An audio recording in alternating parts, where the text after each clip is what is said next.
Herkese iyi akşamlar, hoş geldiniz. Umarım çok çok iyisinizdir. Bugünkü video konumuz onun hayatı sensiz nasıl, sensiz şimdi ne durumda, seni son gördüğünde neler düşündü, neler hissetti. Bu üç başlığı da aynı anda ele almak istiyorum. Daha çok iletişimi kopmuş, ayrılmış olanlara hitap edecek. Bu sefer destelerimiz yok, objelere odaklanabilirsiniz. İlk objemiz Alaaddin şişesi, ikincisi de antika anahtar.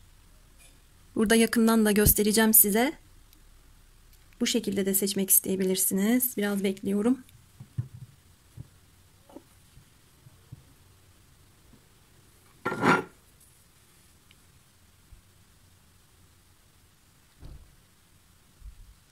Gözünüze ilk çarpan doğrudur. O sizin içindir. Şişemizden başlayalım. Bakalım bu kişinin hayatı sizsiz nasılmış? Ne durumda, ne alemde? Belki de siz çıkacaksınız enerjisinde.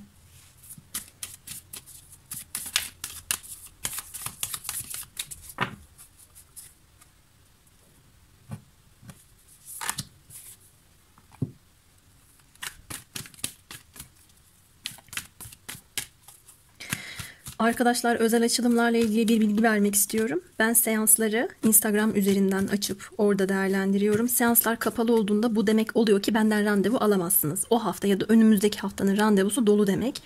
Bu duyuruları hep orada yapıyorum zaten. WhatsApp'tan ya da mailden dönüş sağlamıyorsam bilin ki seanslar kapalı olduğu içindir. Seanslar açık olduğuna tek tek mesaj isteklerine ve maillere dönüyorum zaten.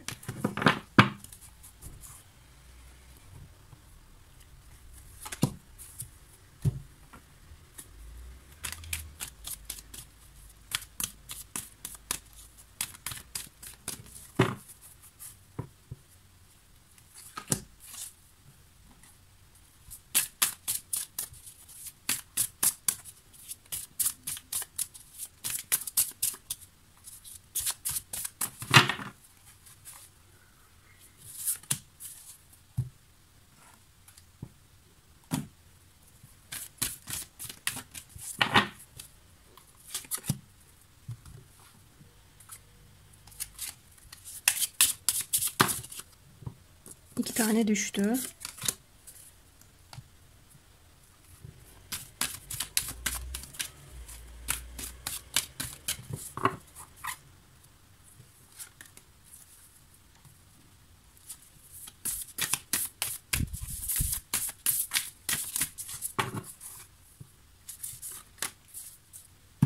Evet, hadi başlayalım. Bu kişinin hayatında neler olup bitiyormuş.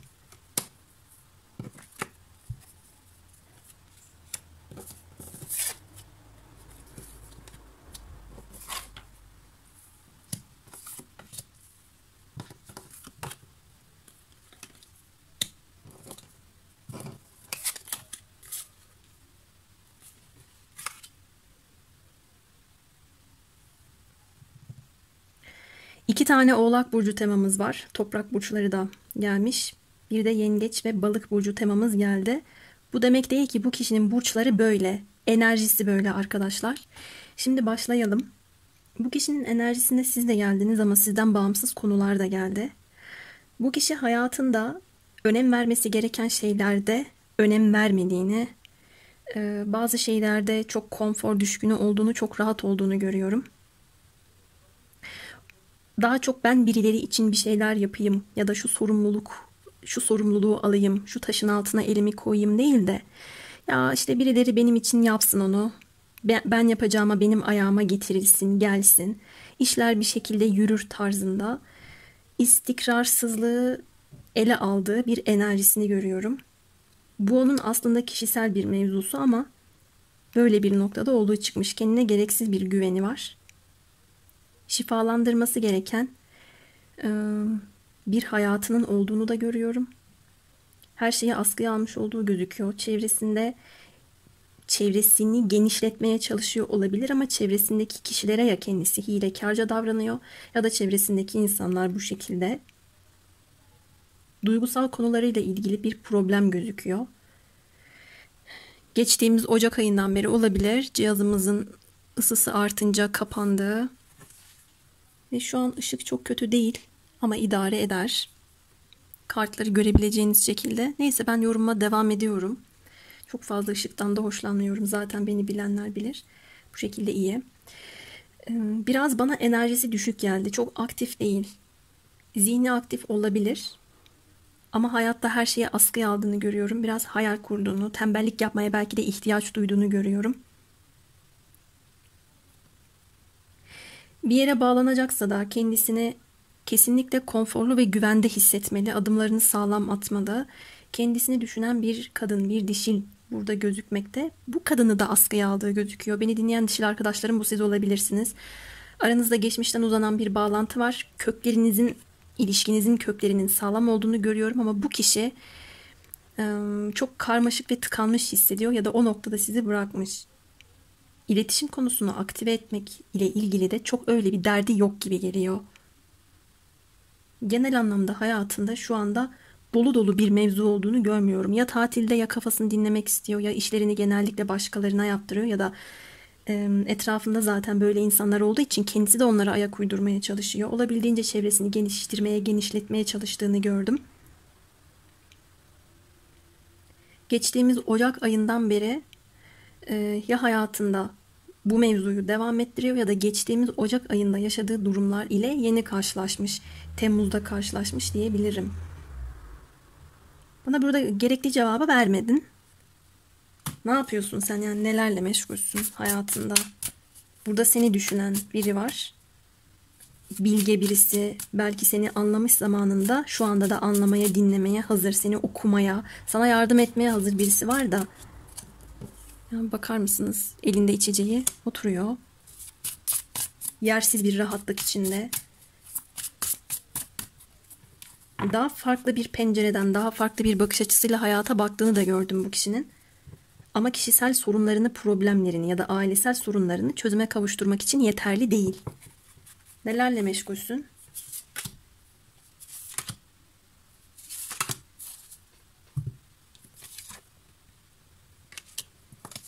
Kupa beşlisi, para üçlüsü, değnek yedilisi. İş güç konuları bir yanda iken bir yanda da duygusal hayal kırıklıkları ile meşgulmüş. Kendisini çok karamsar, çok ümitsiz hissediyormuş aslında. Bunu size bağlıyorum arkadaşlar. Burada bir beceriksiz hissetme ile ilgili bir durumu da var. Çevresinde üçüncü kişilerin desteği ya da yardımı ile bu duygu durumundan çıkmaya çalışıyor ya da usta olduğunu düşündüğü bir iş alanında zamanının çoğunu geçiriyor. Hayata karşı da kendisini bir mücadele içinde, bir savunma modunda tuttuğunu görüyorum. Şu anda nelerle meşgulsün dediğimde bana kendi hayatında kariyer konusunu daha iyi tarafa taşımakla meşgul. Ama ben bunu da öyle çok efor sarf ederek yaptığını görmedim. Zaten burada bir işbirliği var. Zaten herkes kendince bir şeyler katarak bir ürün ortaya koyuyor ya da ne bileyim bir projeyi tamamlamaya çalışıyor. Burada tek başına üstlendiği bir durum görmüyorum ben. Temmuz ayı bu kişi için bir takım yüzleşmeler yaşadığı bir ay olmuş olabilir. Özellikle de duygusal konularda. Şu anda hayatında bir pişmanlık, bir mutsuzluk var. Daha çok olmayana odaklandığını görüyorum. Olana odaklandığı noktada kariyer hayatı olabilir. Orada kendisine güveniyor zaten. Kendisine güvenmediği alan duygusal konular olarak gelmiş. Gerekli mücadelelerini veriyor. Peki siz ne durumda? Ben burada duygusal olarak sıkıntı çektiğini gördüm. Ama detaylandıralım. Evet, ne durumdasın?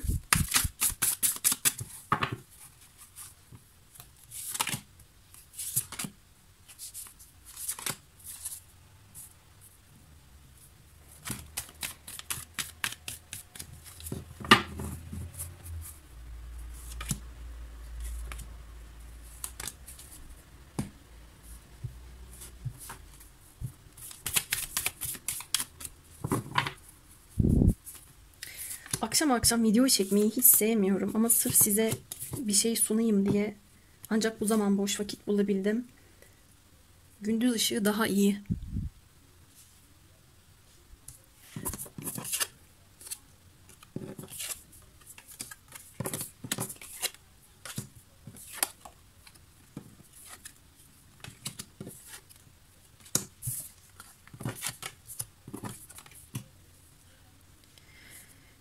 Bu kişi siz olmadan kötü arkadaşlar. Sizin bir zafer kazandığınızı düşünüyor ama kendisinin de pek çok şeyi kaybettiğini düşünüyor. Ondan uzaklaştıktan ya da bu kişi sizden uzaklaşıp ayrıldıktan sonra hayatında çok sıkıntı çektiğini söylüyor. Siz sevginizi savunmak için bu kişiyi cezalandırmış ya da azarlamış olabilirsiniz. Sorunların ortadan kalkmadığını söylemeye çalışıyor. Zaten bizim sorunlu bir ilişkimiz vardı seninle. Ben uzaklaşınca bunları ardımda bırakırım zannediyordum ama öyle olmadı. Başarıdan başarıya koşardım, özgür olurdum ya da daha farklı girişimlerde bulunurdum. Benim mantığıma bu yattı şeklinde değerlendirse de işlerin öyle olmadığını görmüş arkadaşlar. Şu anda sizinle ilgili bu kişinin 3. çakrasının aktif olarak çalıştığını görüyorum. Yani daha kararlı olma, daha sorun çözebilme, sorunları önceden görüp bunlara çözüm üretebilme ile ilgili bir enerjisi çalışıyor. Barışmak istediğini görüyorum. Doğru bir iletişim kurup olgunca bir çözüm bulmakla ilgili bir teması var. Çünkü sizinle huzuru yakaladığını, sizinle daha sakin bir hayatının olduğunu düşünüyor. Siz bu kişi şöyle de söylüyor buna. Yani ben gitmek zorundaydım, zorunda kaldım. Ama tabii bazı yüzleşmeleri yaşamadım ya da yapmadım. Bazı şeyleri söylemedim. İletişimi doğru kurmadım ya da eksik anlattığım şeyler vardı diyebilir. Uzaktan bakıyor şu anda size. Bir yerde risk almak istediğini de görüyorum. Şuursuzca davranışları ona hata yaptırmış. Bu yüzden bir utanç, suçluluk ve pişmanlık enerjisinde. Ama sizin güveninizi yeniden kazanmak adına size böyle somut bir adım atma düşüncesinde. Bir yandan da kariyer konusunda yükselmeye çalıştığı çıkmış. Başka nasılsın?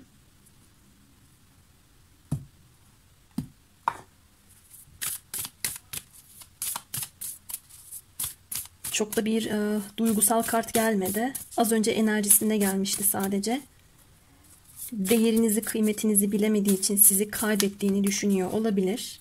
Başka nasılsın?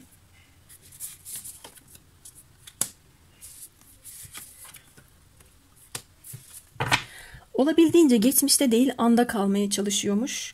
Genellikle sahip olduğu maddi kaynaklara odaklanıp varlık bilinci çalıştırdığını gördüm. Duygusal konularda ise tam tersi yokluk bilinci çalıştırıyor. Bu kişinin kök çakrası ile ilgili bir pürüz var. Kök çakra aslında bizim ayaklarımızın yere sağlam bastığı ve materyal, dünya ile ilgili bir çakradır. Orada bir parasızlık, parasız bir yaşam ya da istediği işte olamama gibi bir durum görmedim ben. Zaten sahip olduğu bir başarı var. Kök çakrayı duygusal konuda çalıştıramadığını görüyorum. Orada bir temelsizlik var. Orada bir kendisini bir ilişkinin içinde belki somut anlamda var edememe var. Ait hissettiği noktadan uzaklaşması var. Sonra kendisine köksüz hissetmesi var. Böyle bir durum görüyorum. Siz böyle arkadaşlar.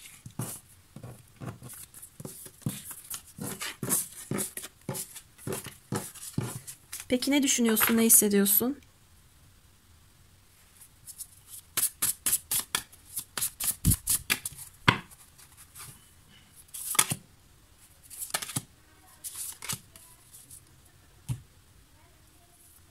Neler düşünüp neler hissediyorsun?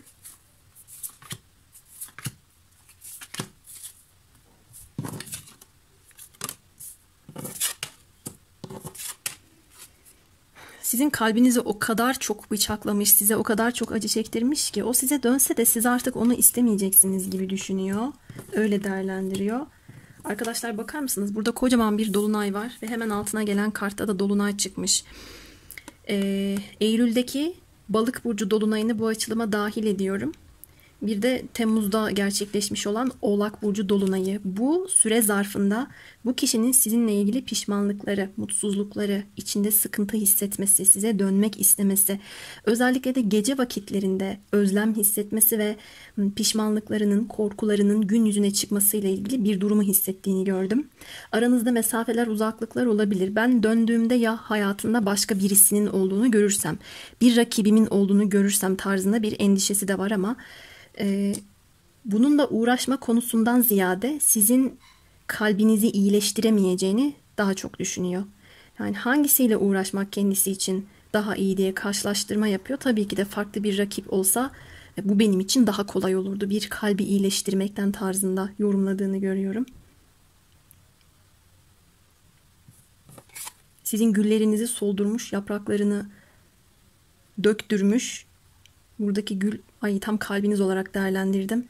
Tam ortasından bir bıçak geçiyor, kılıç. Çok da gözyaşı döktürmüş olabilir. Bunun da farkında. Geciktiğini düşünüyor. Bir de çok geç kaldım. Ben onun hayatına gittiğimde ne kadar özlemiş olursam olayım şu blokajı aşamayacağım tarzında bir düşüncesi var. Ve arkadaşlar, daha çok genellikle biz bir şeyden vazgeçtiğimizde o şey bize gelir ya, tam da öyle olacak gibi geliyor.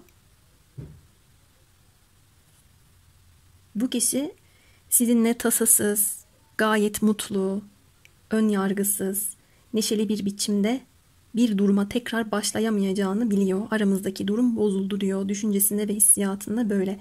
Sizi unuttuğunu görmedim ama bu sefer de siz ona arkanızı dönüp gitmişsiniz bu kişinin düşüncesine göre. Bu dolunayları iyi takip edin. Balık burcu dolunayı Eylül'ün kaçında bilmiyorum. Gelmiş çünkü. Şöyle bir tema da var bu kişinin düşüncesine göre. Hangi konuda fedakarlık yapıp hangi konuda yapmaması gerektiğini zaman içinde daha iyi anlamış olabilir. Belki siz çok özveriliydiniz, fedakardınız. Bu kişi değil de güveninizi zedelemiş olduğunu görüyorum. Güvenmek şu anda sizin için çok zor. Öyle düşünüyor.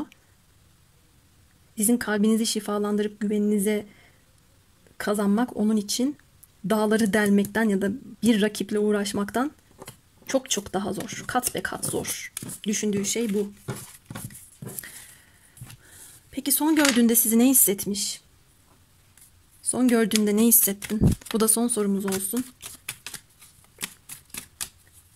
Açılımda bir adım enerjisi de geldiği için ekstra bir adım sormayacağım ama 3 tane ortak gelecek sorabilirim. Son gördüğünde ne hissettin?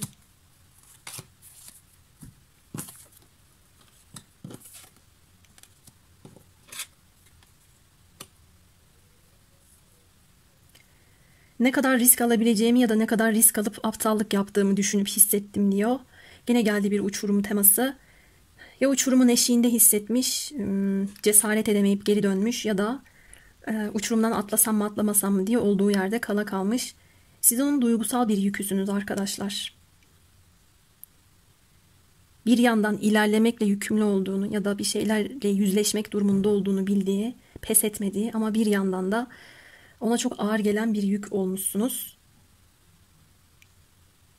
Sizi son gördüğünde de uyumlu, zarif, dengeli, kendi hayatıyla iç dünyası arasında bir bütünleşen enerji ile yaşıyor şeklinde düşünmüş ve öyle değerlendirmiş size. Bir yanınız çok keskin bir göze sahip olabilir. Ama buna rağmen çok zarif hareket ediyor olabilirsiniz. Keskin gözden kastım her şeyi gören, keskin bir analiz yapan, gözünden bir şey kaçmayan gibi.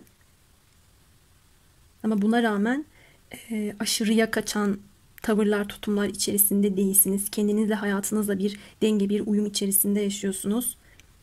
Sizi son gördüğünde şöyle de değerlendirmiş. Onun içinde de bir kötü güç var. Onun içinde de bir kötü yan var ama o orayı beslemiyor. Olanı olduğu gibi kabul edebiliyor diye değerlendirmiş. Sizinle ne kadar uyumlu olduğunu da düşünmüş.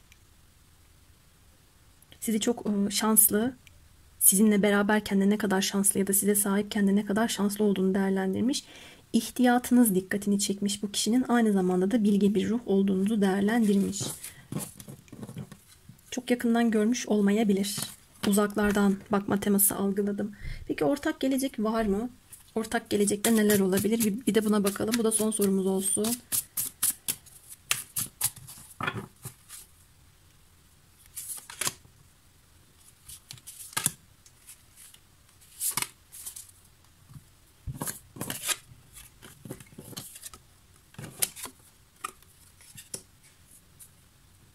Daha çok bu videoyu izleyen dişili arkadaşlarıma bağlı. Güç sizin elinizde. Siz isterseniz olur. Burada bir bağışlayıcılık teması da çalışıyor.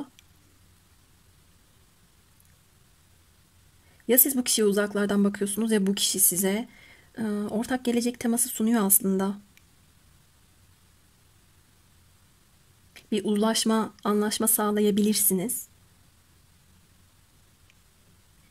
Şunu da gördüm. İkiniz arasında üçüncü kişiler sıkıntı yarattıysa bu üçüncü kişilerle ilgili olan durumları def edebilirsiniz ya da rakipleri ya da düşmanları diyeyim bunları dize getirebilirsiniz. Ortaya somut bir şeyler çıkacağını görüyorum. Bu kişiyle bir çatı altında olma durumunuz olabilir. Kiminiz için oturup bir konuşma olur arkadaşlar. Kiminiz için daha özel anlar geçirme olabilir. Haberleşmenin ardından buluşma, görüşme olabilir ya da gerçekten ciddi bir ilişki teması olabilir. Hepiniz için bu ortak gelecek kısmı farklı farklı şekilleniyor. Ve ben bu açılımda şunu görüyorum. Daha çok bu kişinin içinde siz şöyle bir etki yaratmışsınız. Bu sorunun da cevabı olarak gelsin. Benim onun üzerindeki etkim nedir ya da ben onun hayatına ne kattım gibi bu sorunun cevabını da alabilirsiniz. Gelmiş çünkü. Bu kişinin uyuyan yanlarını uyandırmışsınız. Tabii bunlar iyi yanlar. Kendinde daha farklı şeyler keşfetmesine vesile olmuşsunuz. Bunları da değerlendiriyor. Hani konuşturma cümlelerimizde senin sayende daha iyi bir insanım ya da seninle beraber kendimi artık şurada görüyorum, teşekkür ederim gibisinden laflar var ya, bilen arkadaşlar hatırlarlar. İşte öyle bir şey söylemeye çalışıyor bu kişi size. Evet, lamba için söyleyeceklerim benim bu kadardı. Umarım memnun kaldınız. Ben şimdi hemen anahtara geçiyorum. Önce bir şu açtığım kartları tekrar deste içine yerleştireyim. Merhaba tekrar anahtar objesini seçmiş olan arkadaşlarım. Evet, önce bu kişinin hayatı sizsiz nasıl, ne durumda, nelerle meşgul, bir bununla başlayalım.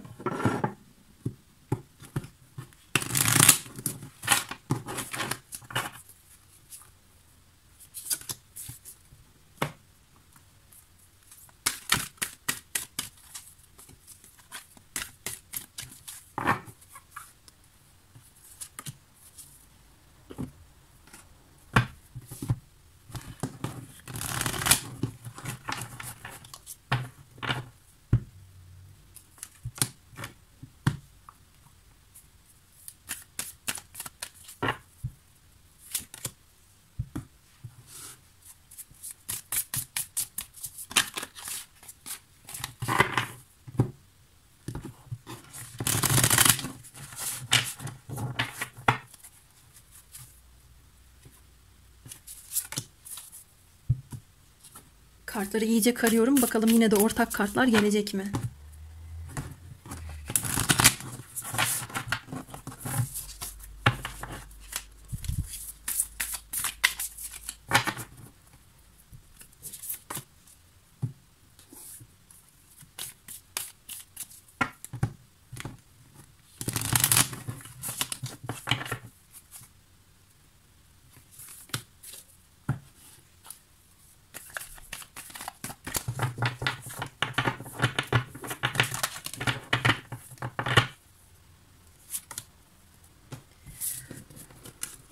Hazır mısınız? Başlıyorum. Bu kart hangi zarftaydı? En sonki mektup açılımlarından birinde de gelmişti.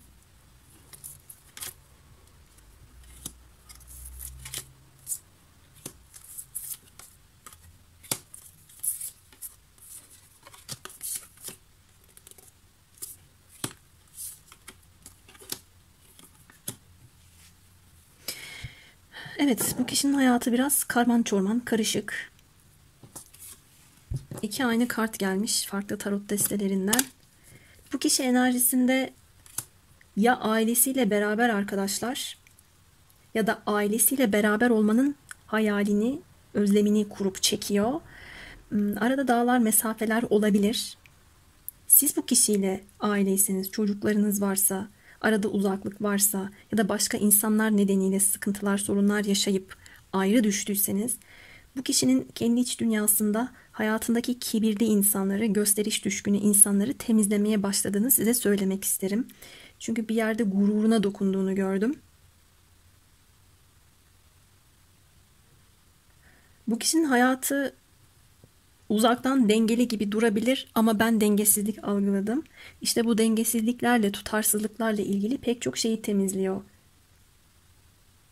Bir anlamda ektiğini biçiyor da olabilir. Olabildiğince an temasının enerjisi gelmiş, geçmiş ya da gelecek yerine anın enerjisinde güçlü durmaya gayret gösteriyor. Geçtiğimiz yılın Şubat ayında yaşadığı konular gündeminde olabilir. Aslan burcu ve su burçları gelmiş. Balık, yengeç, akrep. Akrep baskın olabilir. Bir dönüşüm yaşadığını görüyorum ben bu kişinin. Nerede durması gerektiğiyle nerede eylem yapması gerektiği arasında. Geçmişte hata yaptığı çıkıyor. Belki gurur, belki kibir önüne çıkmıştır. Doğru değerlendiremediği şeyler olmuştur. Daha farklı insanlar arasında yer almak gözüne güzel gelmiştir. Ama şu anda ben bunları koparıp attığını görüyorum. Sizin dünyanıza bakıyor olabilir ya da dünyasını sizinle ne kadar aslında mutluymuş, ne kadar tatmin oluyormuş. Dünyasını sizinle birleştirdiğinde kendi hayatındaki zorlukları ne kadar kolay aşabiliyormuş. Bununla ilgili bir farkındalık yaşadığını da görüyorum. Peki nelerle meşgulsün? Ne yapıyorsun başka? Bu arada şu da olabilir. Tabii sensiz onun hayatı nasıl derken bir ailesi olmayabilir ya da sizin bu kişiyle çocuklarınız olmayabilir. Bu onun hayalidir arkadaşlar. Çevresinde insanlar vardır ama kendisi tatmin olmuyordur. Kendi içinde bir boşluk hissediyordur. Kendi içinde bir dengesizlik hissediyordur. An enerjisinde sizinle şöyle bir tabloyu hayal ettiğini görüyorum. Işık gece vakti olduğu için çok yeterli değil ama görmeniz için burada bir aile resmedilmiş.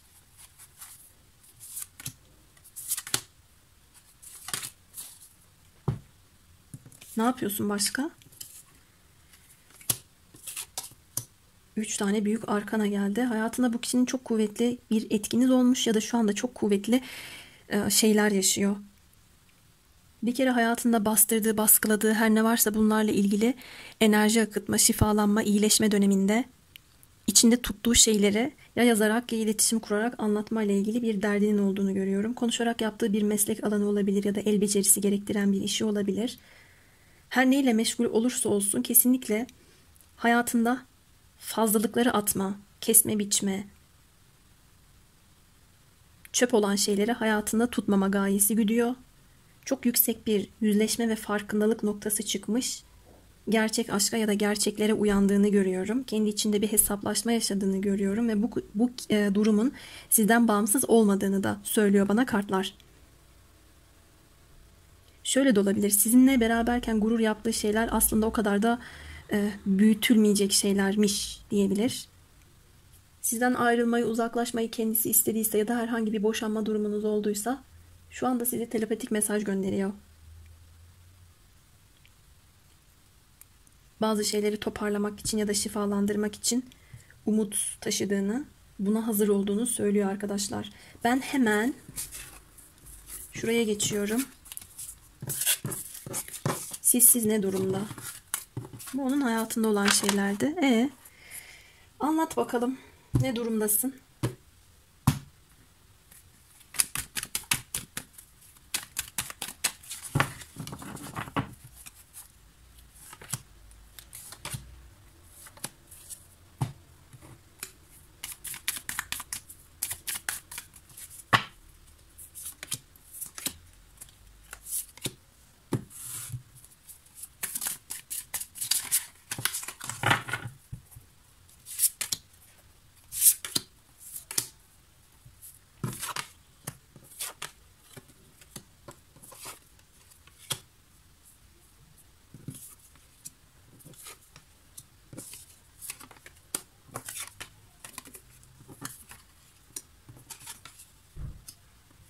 Kılıçların dokuzlusu kartı. Arkadaşlar bu kişi siz iyi değil. Anksiyete yaşıyor. Sabretmek ona mutluluk getirmiyor. Hayatın içinde olabildiğince küçük küçük şeylerle mutlu olmaya gayret gösterse de ya da kendisini işine gücüne verse de uzaklardan size bakıyor ve burada hep sanki uzaktan diğer oynayan çocukları izleyen, buradaki dışlanmış ya da çekimser çocuk gibi hissettiğini görüyorum. Bir mutsuzluğu var. Kendi içinde çaresizlik yaşadığı çıkmış. Gelse gelemiyor, sizden bekliyor. Bir yandan sizin adım atmayacağınızı biliyor, atamayacağından ziyade. Belki sizi çok bekletti, sabır taşı oldunuz. Bir yönden buna hayranlık beslediğini de görsem de konuşulmamış çok fazla şey var, problemler var.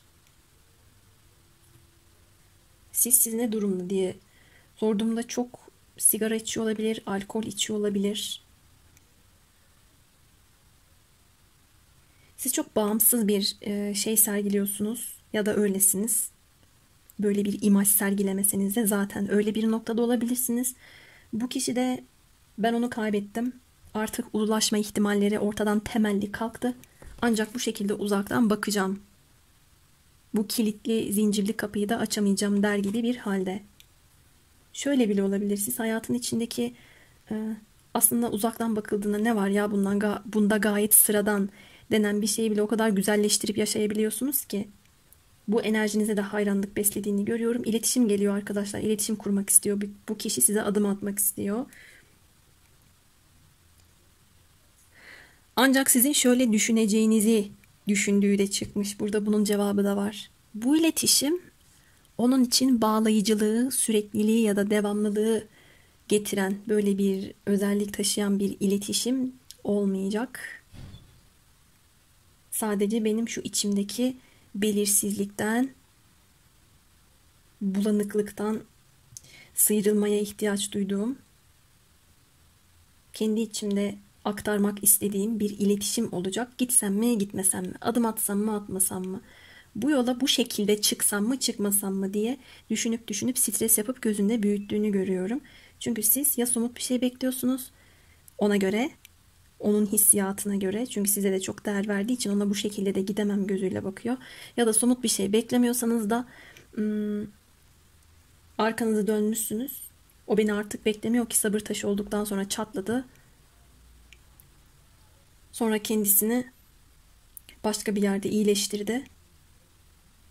Şu anda mutlu ve bensiz gayet güçlü, özgüven sahibi diye değerlendiriyor sizi. Evet, sizsiz bu kişi mutsuz, pişman. Ama daha çok belirsizlikler, hata yapar mıyım yine? Ya da karşımdaki kişiye yapacağım şu iletişim, atacağım şu adım yeterli gelir mi? Ya çok geç kaldıysam gibi bir durum yaşadığını görüyorum. Peki neler düşünüyorsun, neler hissediyorsun? Biraz daha detaylandır.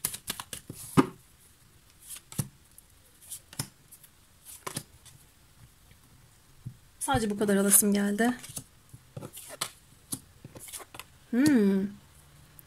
Her ihtimali değerlendiriyor. Kuş bakışı bir biçimde olabildiğince objektif bir bakış açısıyla büyük resme bakarak tüm ustalıkla hata yapmamak adına çok fazla şeyi değerlendirme altına aldığını gördüm. Bilgece davranmak istiyor çünkü siz de bilge birisiniz. Hisleriniz kuvvetli olabilir. Spiritüel konularla ilgileniyor olabilirsiniz. Bunu biliyor olabilir. Gördüğünüz rüyalar çıkabilir. Karşınızdaki kişinin gerçek niyetini okuyabilirsiniz. O yüzden de diyor ki hata yapmamalıyım. Kendimden emin olmadan adım atmamalıyım. Ya da bana bir soru sorduğunda öyle kalmamalıyım. Yani bir cevabım olmalı diyor. Olasılıkları da değerlendiriyor. Sizin meselenizi, mevzunuzu eline iyice almış, keşfediyor arkadaşlar. Bir yandan da bu kişi sizi göremiyor ya da çok merak ediyor olabilir. Sizi çok ulaşılması zor ve vazgeçilmez bir noktada da görüp değerlendirdiği çıkmış. Arzu da duyuyor size. Peki, sizi son gördüğünde ne hissetmiş acaba? Başım ağrıdı. Acaba başım ağrıdı ki? Başına mı ağrılar saplandı ki?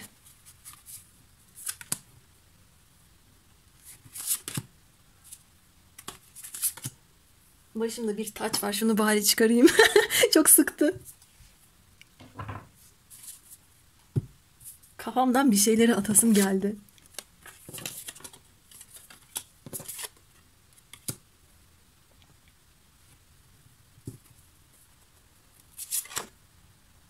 Bu kişi sizi son gördüğünde ister yüz yüze karşılaşmış olun, ister kanlı canlı görmüş olsun, isterse de sosyal medya platformlarında hiç fark etmez. Kendini durduramamış. Ya adım atmış ya da adım atası gelmiş. Burada aşırı derecede iletişim kurma ile ilgili bir dürtüsel enerji çalıştığını görüyorum. Temmuz ayından beri böyle hatta. İletişim kuramadığı için bir karın ağrısı var. Bu kişi için iletişim çok önemli arkadaşlar. Ya yazacak ya konuşacak. Bu kişinin susturulması bu kişiye sıkıntı yaratır gibime geldi kartlarıma baktığımda. Sizin gözünüze girmekle ilgili ya da kendini bir konuda ispatlamakla ilgili bir şeyle çalıştırıyor. Havada asılı kalmış olan konuları da bir netleştirmek istiyor artık. Ve bu konuda dürüst olduğunu da görüyorum. Sizi son gördüğünde içinde bir cesaret hissetmiş, pes etmeme dürtüsü hissetmiş. Arzularını, tutkularını uyandırmışsınız, dikkatini çekmişsiniz. Belki de sizin iletişim beceriniz onun dikkatini çekmiştir. Konuşmakla ilgili sürekli iç dünyasında bir hadi adım at, ne daha ne duruyorsun, daha ne bekliyorsun diye kendi kendine söylemlerde bulunmuş olabilir. Peki seni ne durdurdu daha adım atmadıysan?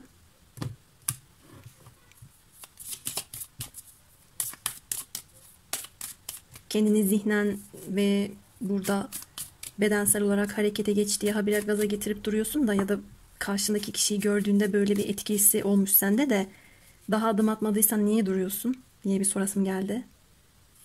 Bu zata yılan kartı, engeller var diyor. Bu engeller bir kadın engeli olabilir. Aradaki mesele aşırı derecede uzamış olabilir. Sinsilik, yalan, ihanet, tuzak, şantaj gibi durumlar karışmış olabilir meselenize. Ya da kendisi zamanında böyle bir hatada bulunduysa bu durumla ilgili bir sıkıntı veriyor.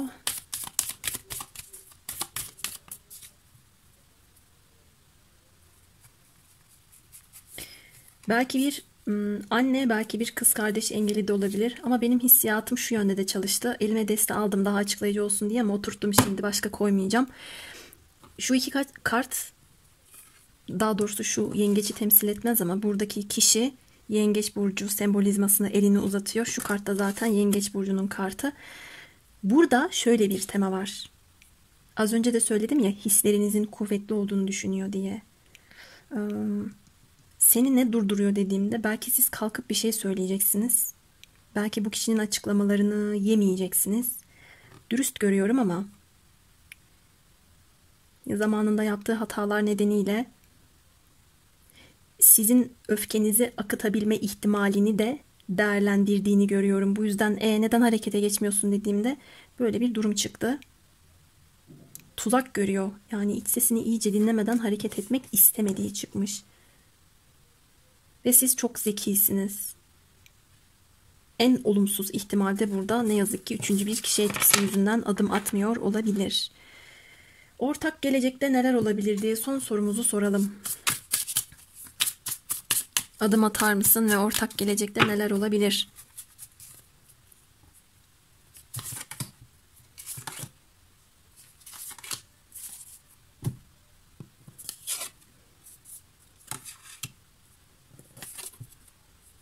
Yine Azize geldi.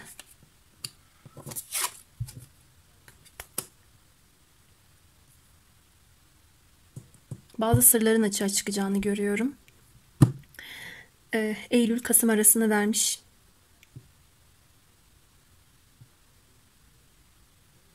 Bekleyen dişil arkadaşları görüyorum. Ama siz beklerken zaten neyin ne olduğunu hissettiğiniz çıkıyor burada. Rüyalarınıza dikkat edin. Bazı bilgiler size bu şekilde verilebilir.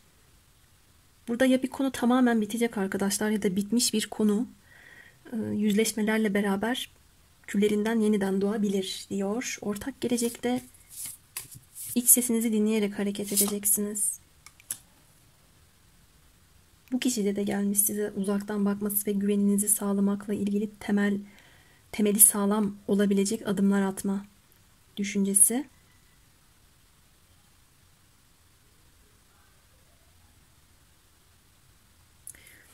Ölüm kartına çok dikkat kesildim.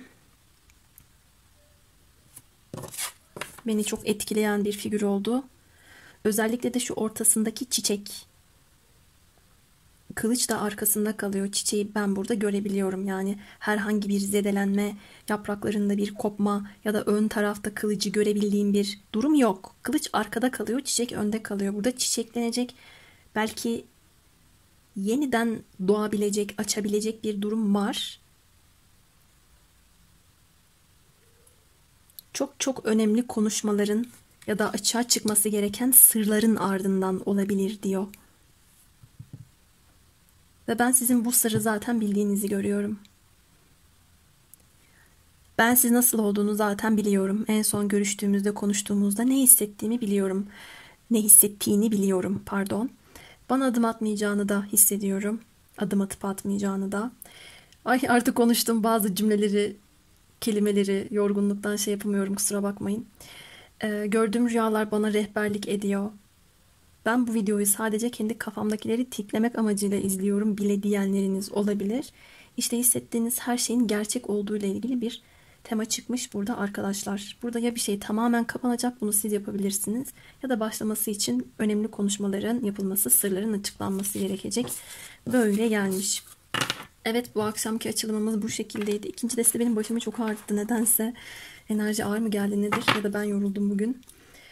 Böyle oldu. Saat de geç oldu arkadaşlar. Hepinize iyi geceler diliyorum. Umarım memnun kalmışsınızdır. Yeni videolarda görüşmek üzere. Kendinize çok çok iyi bakın.